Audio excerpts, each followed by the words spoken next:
Hello students, very good morning to all. आज जो हम एक्सरसाइज 5.1 का थर्ड क्वेश्चन स्टार्ट करने वाले हैं। थर्ड क्वेश्चन में है consider two postulates given below. दो पोस्टुलेट्स दिए गए हैं, दो अवधारणाएं दिए गए हैं, उनको हमें जो है कंसीडर करना है। तो पहली अवधारणा जो है given any two distinct point A and B there exist a third point C which is in between A and B. तो हमें जो है कोई दो डिस्टिंक्ट पॉइंट दिए गए हैं इसमें ए और बी। डिस्टिंक्ट पॉइंट का मतलब होता है अलग अलग बिंदु, ठीक है। और उसके बाद है there exist a third point C which is in between A and B. अगर हम ए बी से जाते हुए अगर ये लाइन जो है ड्रॉ करें, यहाँ पे ए बी पे हमने क्या किया, एक लाइन ड्रॉ कर लिया। इसको हम बोल सकते हैं लाइन सेगमेंट। एक लाइन सेगमेंट है, इसकी लेंथ अभी फिक्स है, ठीक है। तो यहाँ पे हमने कोई भी पॉइंट, यहाँ पे कहीं पे भी आप एक पॉइंट सी ले लें, चाहे आप इस साइड ले लें या कहीं पे यहाँ पे भी आप ले सकते हैं। मतलब यहाँ पे आप इस पूरी लाइन में कहीं पे भी एक पॉइंट सी लो और ये हमारा पॉइंट सी हो गया। अब इसमें बोला गया है कि अब इस पोस्टुलेट्स को आप कंसीडर करिए। कंसीडर किया तो हमें यहाँ पे एक ही चीज दिखाई दे रही है कि अगर हम ए बी के बीच में अगर कोई बीचों बीच या कहीं पे भी अगर हम पॉइंट ले रहे हैं सी, तो हमारा जो पॉइंट यहाँ पे A C plus C B is equal to हो रहा है ए बी। हमें ये चीज निकल करके आ रही है। अगर हम ए और बी के बीच में कहीं भी ये पॉइंट सी ले लें, चाहे हम यहाँ पे लें या हम यहाँ पे लें, लेकिन ए सी यानी ये वाला हिस्सा और ये वाला हिस्सा सी बी दोनों को ऐड करने पर हमें ए बी मिलेगा पहले पोस्टुलेट के अकॉर्डिंग, ठीक है। अगर हम बात करें यहाँ पे सेकंड पोस्टुलेट से there exist at least 3 point that are not on the same line.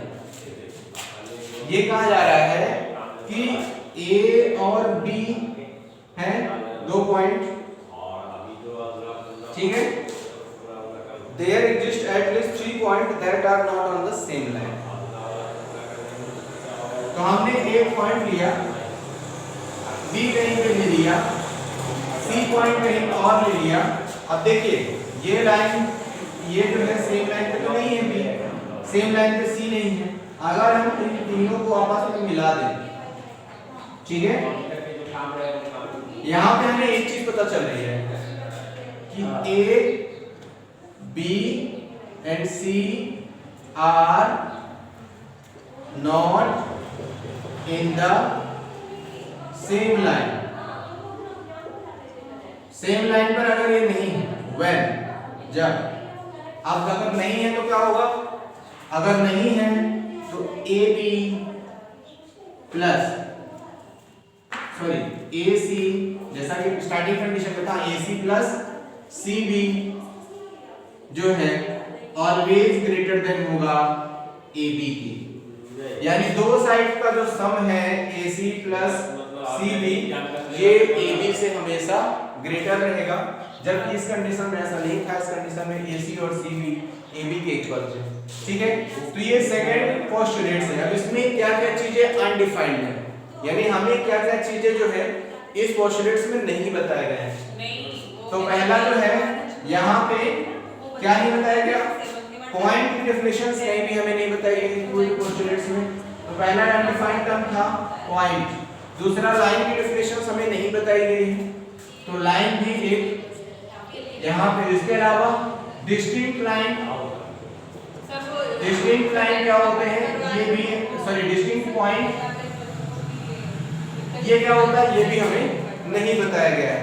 तो ओवरऑल जो है इस पूरे क्वेश्चन में जो है हमें इस पूरे पोस्टुलेट्स में डिस्टिंक्ट पॉइंट्स नहीं बताए गए, पॉइंट्स नहीं बताए गए, लाइन के बारे में नहीं बताया गया। क्योंकि अगर इतना हमें क्लियर होता तो ये हमारा जो ओवरऑल क्वेश्चन है इसको सही तरीके से कर पाते।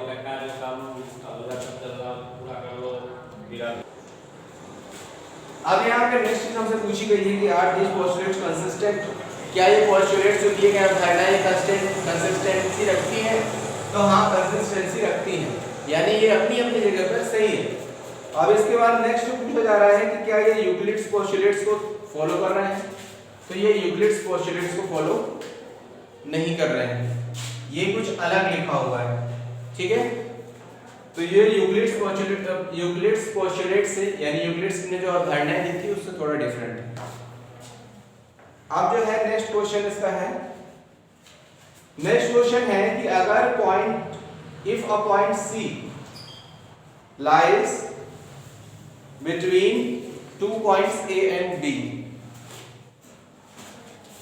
अगर पॉइंट सी जो है दो पॉइंट्स से ऊपर जाने वाले लाइन ए बी के बीच में है, तो अब इसको चेक करते हैं।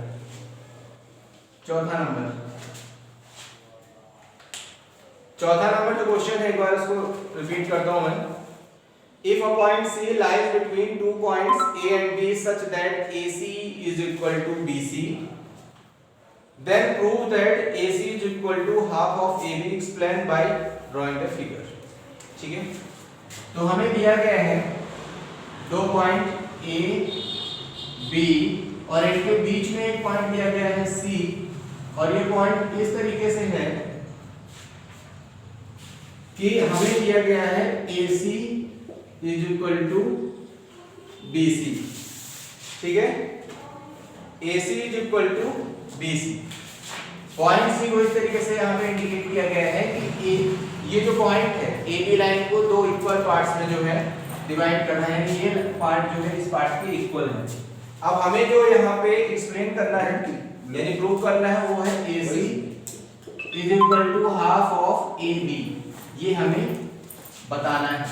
ठीक है, तो AC is equal to half of AB, ये ओवरऑल हमें बताना है। अब देखिए यहां पे अगर हम बात करें AB की, ठीक है, AB, तो AB इज इक्वल टू, इसके पहले वाले क्वेश्चन में हमने पढ़ा था कि अगर कोई पॉइंट C लें तो ये हमारा AC प्लस CB को हम अगर ऐड करें यानी AC प्लस CB, इन दोनों को ऐड कर दिया जाए तो बनेगा AB। ठीक है, अब यहां पे जो है इसको अगर और आगे सॉल्व करें तो AC प्लस CB या BC एक ही चीज है। तो यहाँ पे हम देख रहे हैं कि हमें पहले से गिवन दिया गया है कि AC is equal to BC है, तो हम यहाँ पे क्या कर सकते हैं, AC को अपनी जगह पे रहने देंगे, लेकिन यहाँ पे हम लिख सकते हैं अगेन CB की जगह AC। ठीक है, और आगे अगर इसको हम सॉल्व करें तो AB इज इक्वल टू हो जाएगा AC प्लस AC 2AC। अब अगर हम इसी चीज को लिख सकते हैं 2AC is equal to AB, और अगर AC को और आगे सॉल्व किया जाए तो 2 मल्टीप्लाइड बाय AC है, अगर हम इसको राइट साइड पे ले जाते हैं तो ये हो जाएगा 1/2 AB। ठीक है, जो कि हमें प्रूव करना था। तो क्लियर है, इस तरीके से हम इसको जो है प्रूव कर सकते हैं। यहाँ पे हम लिख भी सकते हैं इसको हेंस प्रूव्ड।